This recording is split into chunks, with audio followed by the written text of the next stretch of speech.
G'day everyone, welcome to Webinar Week. My name's Andrew Sterling. I'm hosting today on behalf of DSPANZ. I am a director of DSPANZ. Before we get too far into proceedings, let me acknowledge on behalf of DSPANZ the First Australians and throughout Australia and recognise their continuing connection to land, waters and culture. We're very lucky to be joined today by Steph Viljoen, who's the General Manager, Licensing Framework, Compliance and Privacy Officer at auDA Administration. Steph is an experienced dispute resolution expert, having worked in industries like agribusiness, finance, and telecommunication, delivering large-scale projects, including NBN Co, Telstra land access rollout.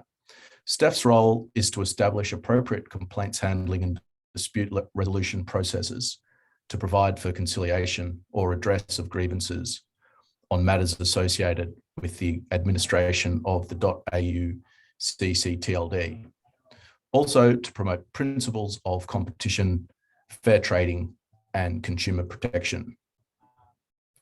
What we're going to do today is we're going to watch an 18-minute video about .au and how you can register your interest for a domain. Then we'll switch over to Steph for live questions. So as we go through the video, please put your questions into the chat box.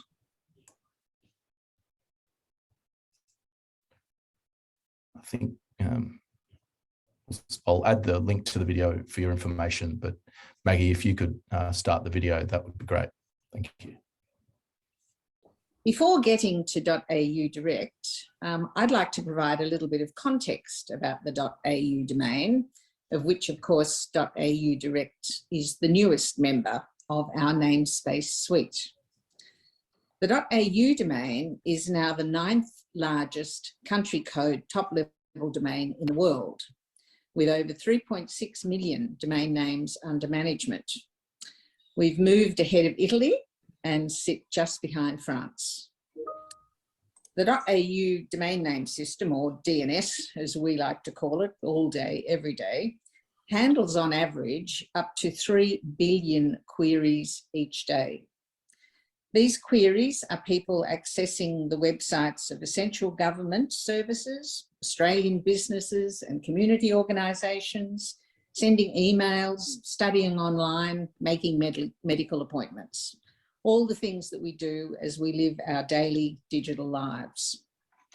The volume and essential nature of the DNS shows why .au was designated critical infrastructure by the Australian government. And to keep pace with technological change and community expectations, we need to keep innovating. Which brings us to the focus of today's webinar. auDA's purpose is to unlock positive social and economic value for Australians through an open, free, secure, and global internet. To support that goal, in March this year, we launched .au Direct, Australia's newest namespace. The benefits of .au Direct are that it allows the registration of shorter, more memorable domain names and provides registrants with a choice of new names that in themselves are easier to type and display on mobile devices. Importantly, anyone who has an Australian presence or who can establish a connection to Australia, such as an Australian trademark, is eligible to register for a .au Direct name. These rules are designed to give greater flexibility while maintaining the integrity of the .au domain that is so important to all of us, and keeping .au domain as recognisably Australian.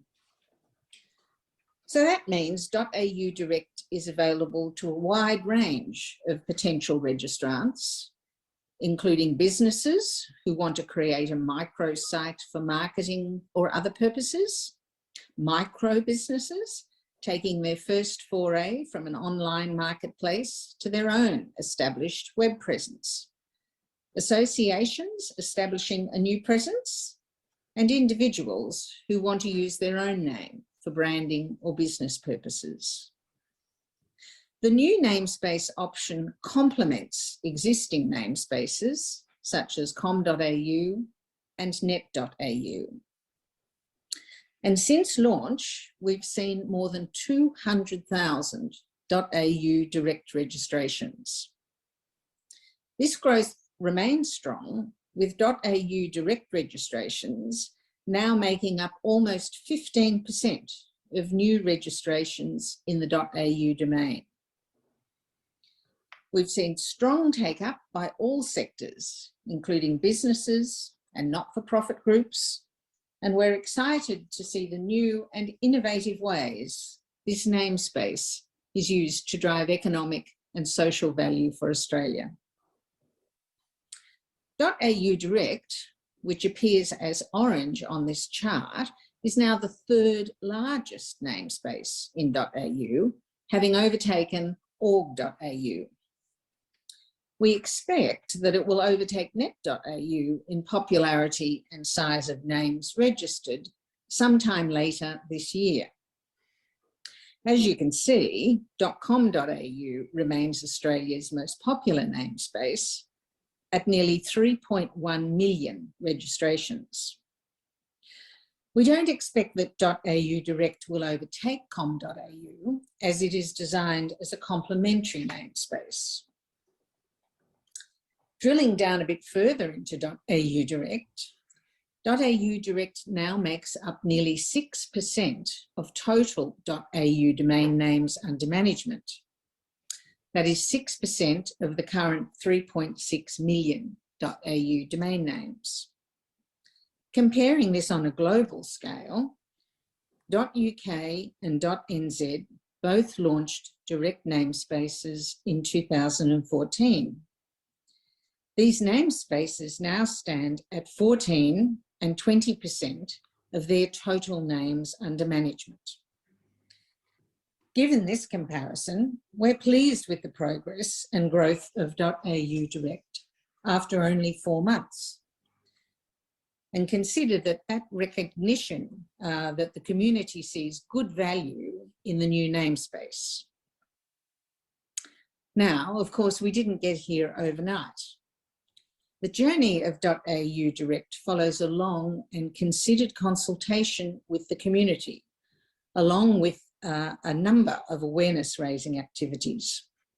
The process began in 2015, and between 2015 and 2019, we held 4 public community consultations and surveyed 97,000 .au registrants. The feedback received was overwhelming in favour of proceeding with the launch of this new namespace. We've also had very close engagement with government, industry, small business and media stakeholders, as well as our registrar partners, all since the early stages and throughout the process.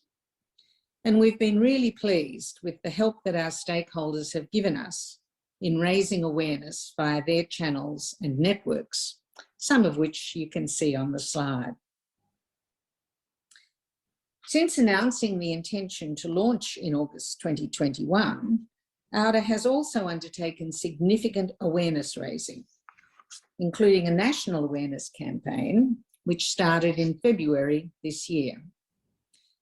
The campaign continues to run on TV, radio, billboard, and digital channels.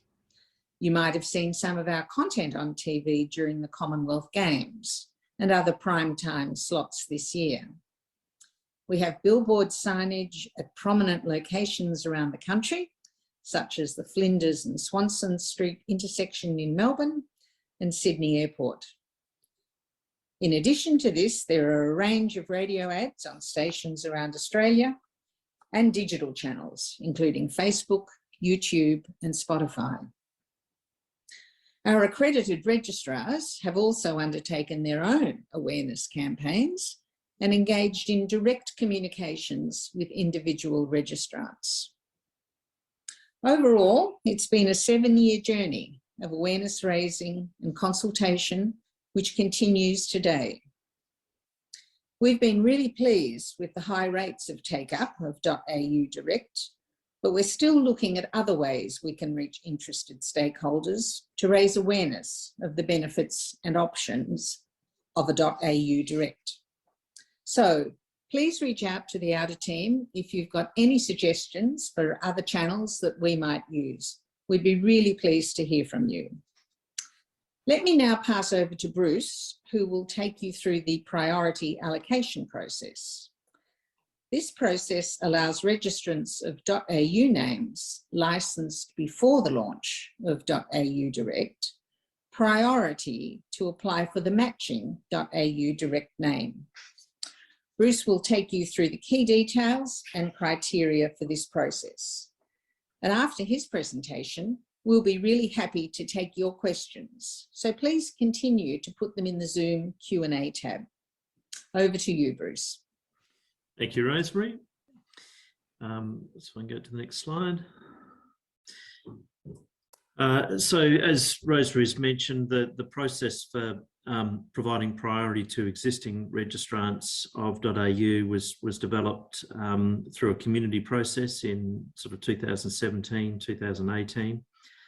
One of the questions there was how long would we keep the priority allocation process, and the period which got the most community acceptance was a 6-month period from the 24th of March to the 20th of September. Just a reminder in the next slide. So this is the key dates. The priority period ends on the 20th of September, and any names for which there's been no application will be released on the Australian time on the 4th of October. And that translates in UTC time for international people, which is the 3rd of October at 2100 UTC time. Next slide. So the process to apply for a matching.au name is typically a 2-step process. The first step is to get a priority token. So for every name in the registry as of the 24th of March, a unique pair of codes was created, which we call the priority token. It consists of a contact ID starting with M and a password basically starting with the letters AU. You'll need that password to be able to apply for your name with any of the registrars, and you can retrieve that password by going to the priority.auda.org.au page, typing in your domain name, and an email link will be sent to you where you can retrieve your token. If your email address is not up to date in the registry, then simply go to your registrar and update the email address at the registrar, and then you'll be able to retrieve your token. Once you have the token, you can take that to your current domain name provider, which could be a registrar or a reseller of a registrar. If your current reseller doesn't support .au Direct, then you can use any of the registrars that are listed on our website at getyour.au, and the bottom of that page has a large list of registrars that can provide support. And then finally, if you want to verify that your application has been processed, then you can check the priority status at the priority status tool link. So it's the process, and we're always available to assist you if you're having trouble with that process. We've noticed recently there's been a few announcements put out by various bodies sort of suggesting that you need to register .au Direct for to prevent cybercrime. I thought it was worthwhile just providing some actual statistics on cybercrime in .au. And the reality is that in the .au namespace, we have a very low rate of cybercrime internationally. If we take the requests that we've had from police forces in Australia, those requests relate to 0.002% of names. We also take DNS abuse feeds, and this is feeds from a range of international service providers that report names that have been involved in phishing or malware or email spam. And those feeds basically relate to 0.03% of names in the registry. So these are tiny percentages, they're barely measurable. And with respect to the DNS abuse feeds, most of it is not deliberately malicious registrations. It's actually mostly hacked small business websites. And so the best thing that small businesses can do to protect themselves against cybercrime is actually to make sure that the software they're running on their website is the most up-to-date version. The reason why we have such a low level of cybercrime in .au is that we have 4 levels of protection. The first level is that registrars must validate all registrations before they are registered, and that basically validates that the person applying for the domain name has a genuine Australian presence. It could be that they're a registered business or a registered incorporated association, or they provide a form of ID such as a driver's license or passport. auDA also does checks every day after registration. We look for patterns where we know that there are deliberate attempts to register names in breach of the rules, and we catch typically banking scams in those daily post-registration checks. Thirdly, we pay for DNS abuse feeds from about 20 different organisations around the world, and check those each day for any names that include .au names. And then finally, we have a robust complaints process where anybody can raise a complaint and we will process that complaint. It's very rare that those complaints relate to cybercrime. Usually the complaints are on the basis that somebody has a name that the person complaining would like to have. On the next slide, the other area that some people may hear about is that it's important to register their domain name and .au to protect their brand. The first point here is that the way the .au namespace is designed is so that multiple organisations can have domain names that match their name in the namespace. So if we look at ABC as an example, abcnet.au is the TV station. ABC auDA, I believe that's a religious group. ABC edu.au is an educational organisation. And abcid.au, where ABC is the initials of an Australian citizen. These names have existed in the namespace for many years, and neither of these names cause any issue for the other registrants. And so by opening up .au direct, we're really opening up an opportunity for organisations that have not been able to register a name in .com.au particularly, and they're able to get a good name in .au that matches their organisation's name. When considering protecting your brand, and this is particularly those that have had .au names for many years, this is, I guess, a priority order of things you might want to consider. By far the best way of protecting your brand is actually to register a trademark with IP Australia. That gives you legal protection under Australian law, gives you access to dispute resolution under our dispute resolution policies for .au names. And we get about 30 of those disputes a year, again, really low percentages. But it also, more importantly, gives you access to international dispute resolution in .com and other namespaces. The next area that you would consider would be registering in .com. That has no eligibility or allocation rules. Obviously, a lot of people can register in .com from around the world. So if you're trying to protect your brand, try and obtain your name in .com. .co for Colombia, again, often not many people realise that it stands for Colombia. Most people see it as an abbreviation for .com. Again, has many registrations and people will try and register brands there. .net.au is a well-established alternative to .com.au. And then finally, you can also register clearly in .au direct. Generally, what I would advise people, if you feel that the brand that you've had in .com.au, that you felt the need to protect it in .net.au, then it's probably a good rule of thumb to protect your name in .au direct. But by and large, we think cybercrime and brand protection are not the main reasons to register in .au Direct. The main reasons are that you can get an additional name that's shorter. It's ideal for a short email address. I use Bruce at auda.au, for example, as a short email address. And ideal for if you're advertising on billboards and other media where the shorter name can be helpful.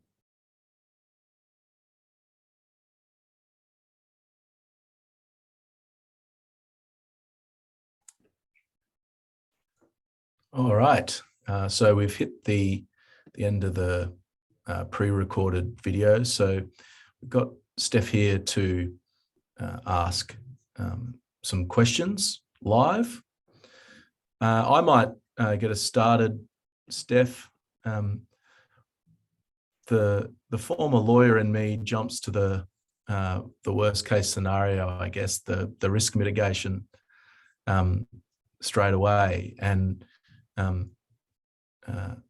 think Bruce, in his presentation at the tail end of that, said there might only be 30 complaints a year or so about brand protection. But I'm wondering what happens if someone does register a name that infringes on a trademark and sort of does that in a malicious way to try and redirect folks to their sites. Yeah. So we have a really well-established, we call it the AUDRP process, which is the .au dispute resolution process. And it's a process that's available to all trademark holders. So in the process, it actually sets out that you lodge a complaint with an international, completely independent organisation. It's either through WIPO, which is based in Geneva, or with the Resolution Institute, which is based locally in Australia. And you lodge the complaint with them, supply them with the evidence that basically states that you have more rights to the name because you have the trademark, it's an established legal entity, it's an established legal trademark as recognised by IP Australia. And as Bruce said, we have about 30 of those coming through on an annual basis now. And I would say almost every single time there's an established trademark, that person actually gets the domain name at the end of the day. And the other plus point of going through the established AUDRP process is WIPO can actually assign rights to a domain name. So auDA can't assign rights. So if you have a domain name and I've infringed on your IP rights, I can't go to auDA and say, well, you have to give it to Andrew, because you can't go to auDA and say, you have to give it to me because I've got the trademark. But WIPO and Resolution Institute can actually instruct auDA to assign rights for those specific domain names to the actual IP holder. So that's the plus point of actually going through that established process. And it's been around for a really, really long time. It's been around for almost 15 years. So it's well tested. It's got all the cogs in the right place. So it actually works really, really well. Yeah, good. How long does that take?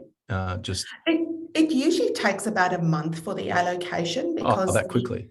Yes. Well, it depends on how complex it is, because you know, if you're a really well-established brand, it's quite easy to show that you have that presence. But if you're not that well established, sometimes it takes a bit longer to collate that information and get it through to the independent party to review. So the independent, as I said, there's specific set timelines that they actually have to adhere to. So they give you an allotted timeline to give your evidence in your case. So it's like a mini case that you put together and you give that to them. They assess it. They say, yes, it meets all the requirements, or no, we need additional information. And then sometimes it can take a little bit longer when there's additional information required. But usually the turnaround time is between 30 and 45 days. Yeah, gotcha. So I guess that's that extra context is sort of sits behind the rationale for not suggesting people rush out and secure the .au direct name Correct. without, yeah, gotcha. Might be different for the the Qantases and whatever. Oh yes, no, and usually if you have a Qantas or a Coca-Cola or an Amatil or a News Corp or somebody like that, they're usually with corporate registrars, and these corporate registrars have account managers that specifically work with those clients because they don't have one or two domain names. They've got hundreds of domain names, and not just in the .com.au or the .net.au space. You know, Qantas has .com, they've got .co, they've got a whole bunch of different, and these corporate registrars, international corporate registrars, actually manage their whole portfolio. So yes, they are very quick out of the blocks if there's an infringement. Yeah, I expect so.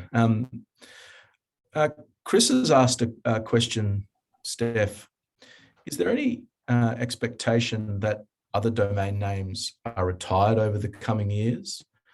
No, we're not going to retire any namespaces. The reason why .au was established is we found, especially through COVID, that there was a lot of entrepreneurs that would have wanted to start a business, but they don't have an ABN, and they don't make that threshold of earning $70,000 or more a year to get an ABN and want to lodge BAS statements and all of that.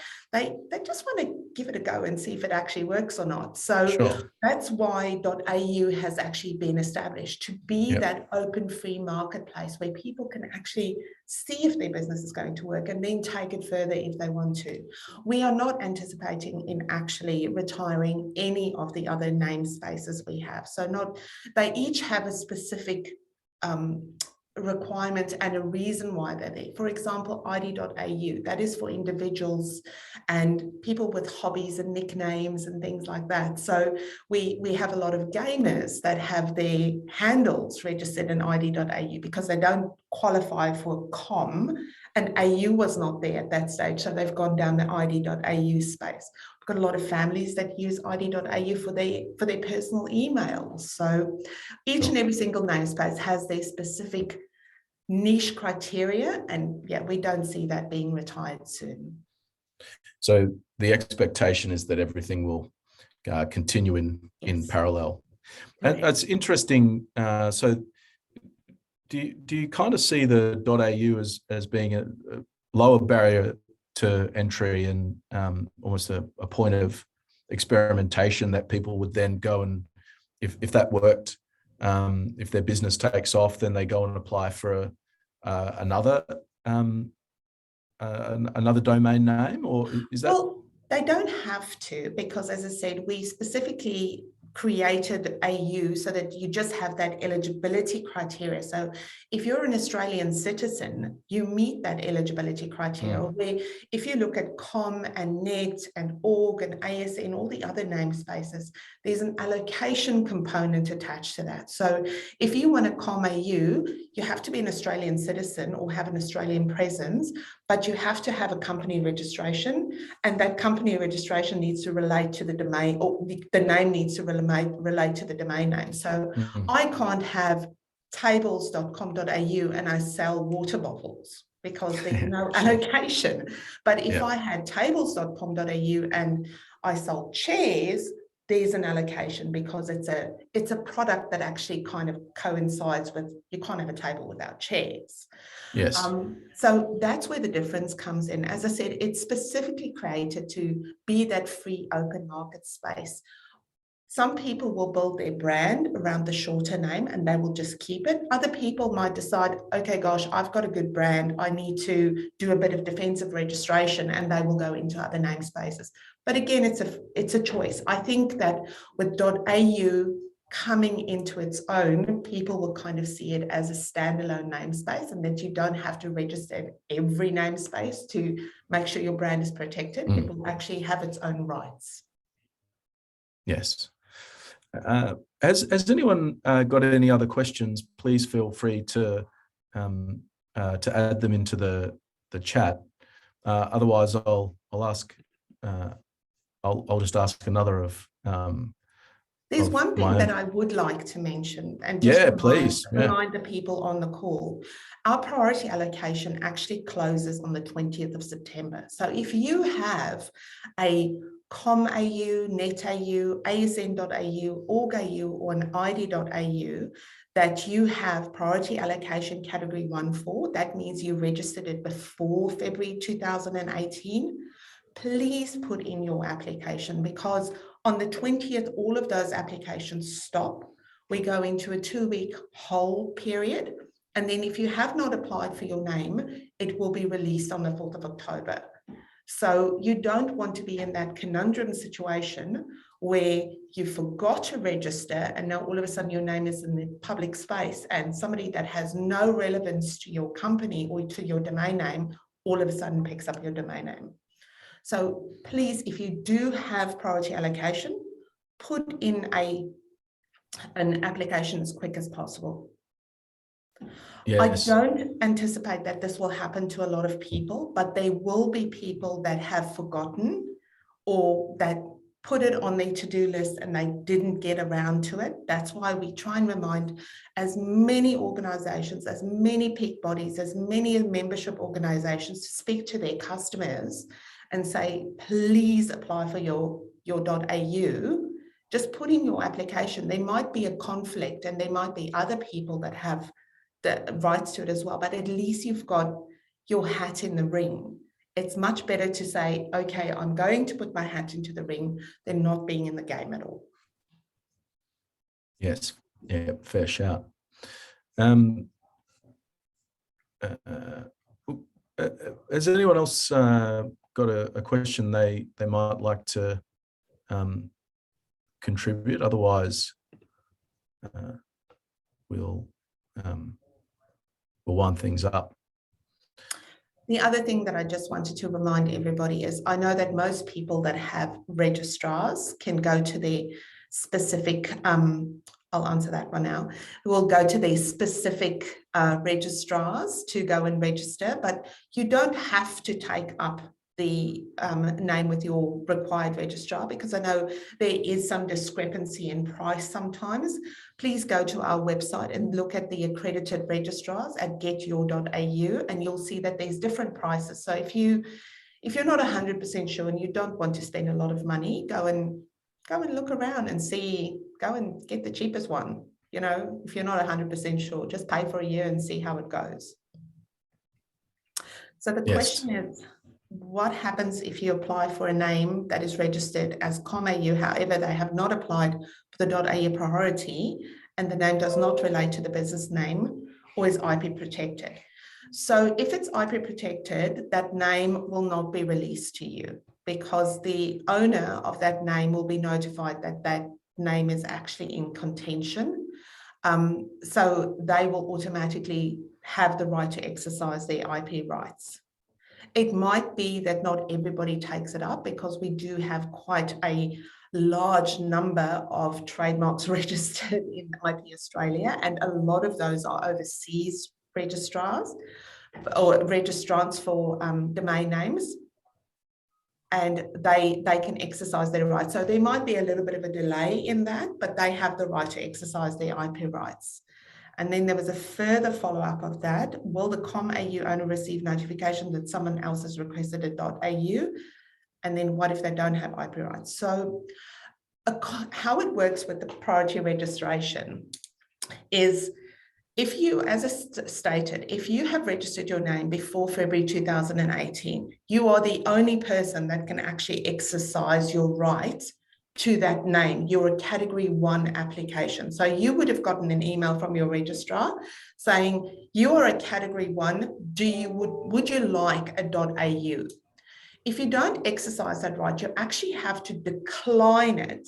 If there is a priority 2 applicant, so say Andrew has andrew.com.au and I have andrew.net.au, but I registered net after 2018, February 2018. Andrew declines andrew.au, then I will automatically get that .au. But it's only for people that already have a registration at this stage. Any new registration automatically, so if there's no andrew.com.au, I can automatically register andrew.au immediately, right now, today. But if there is an existing .com.net, ASN, org, or ID.au, the category 1 gets first go at the apple, then it's the category 2, but the category 1 actually has to decline that application. Then it will only go to the category 2 applicant. Hope that makes sense. So did I hear you right?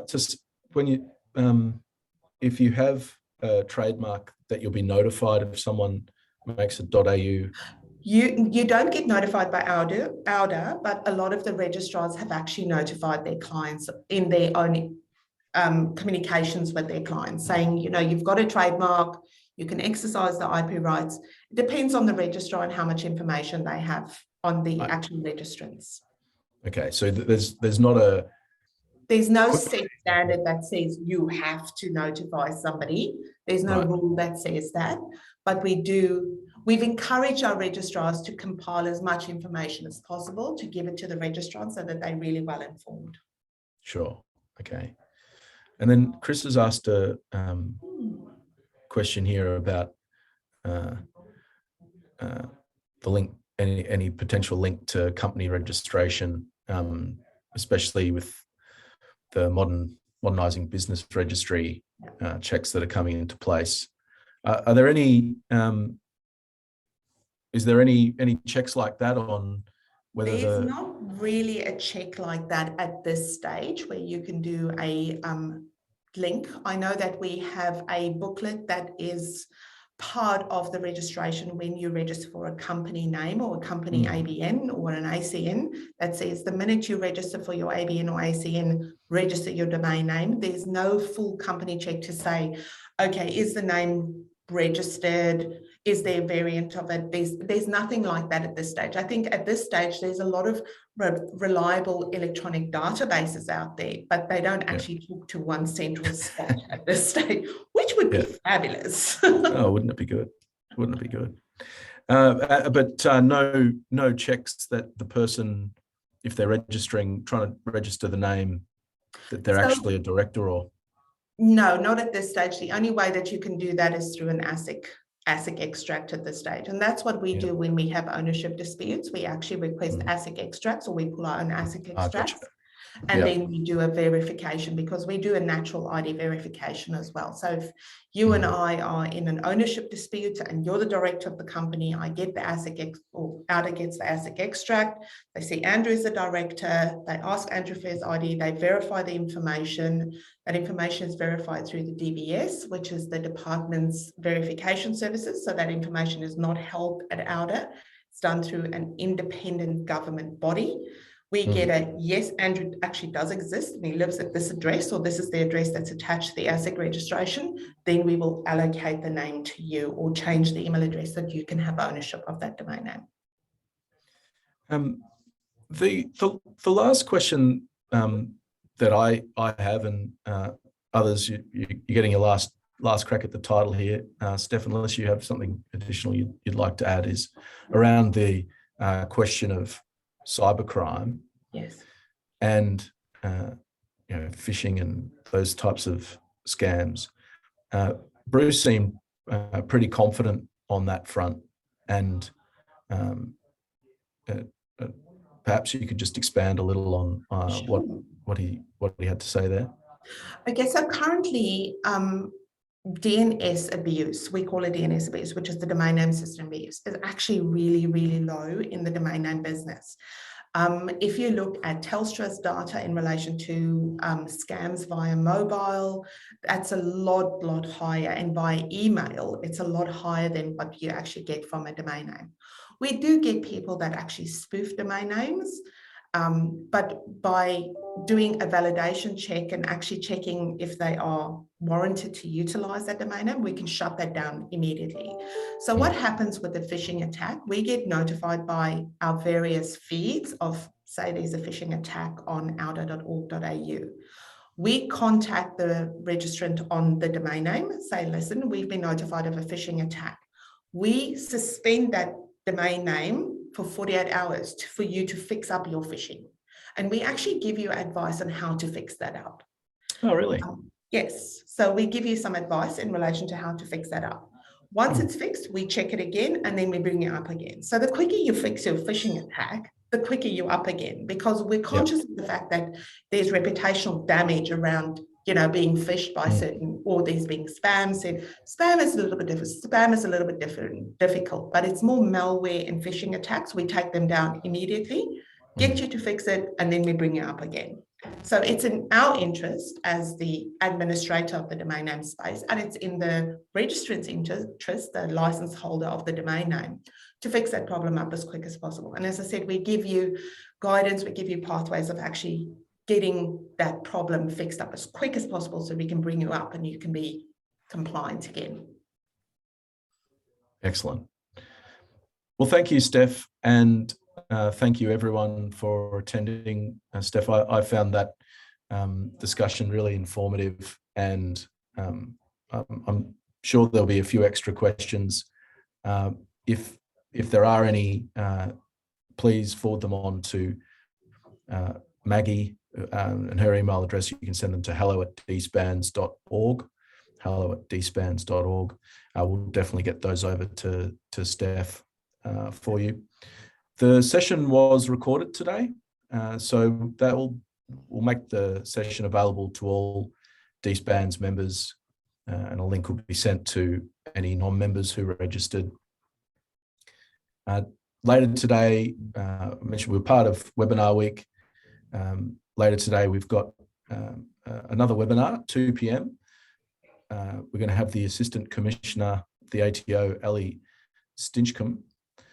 I hope I got that name right. Is the DPO to talk about DPO partnerships. So yeah, make sure you log on at 2 p.m.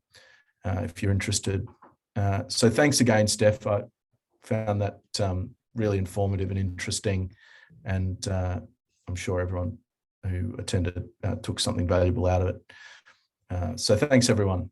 No problem. And I'm just going to get the last plug in. If you need any additional information, just go to www.auda.org.au. We've got lots of blogs, we've got lots of newsletters, we've got lots of information in there. If you can't find it, happy for you to log the inquiry, and one of my staff members will actually answer that for you as quick as possible. Perfect. Thanks, everyone. Thank you. Bye-bye.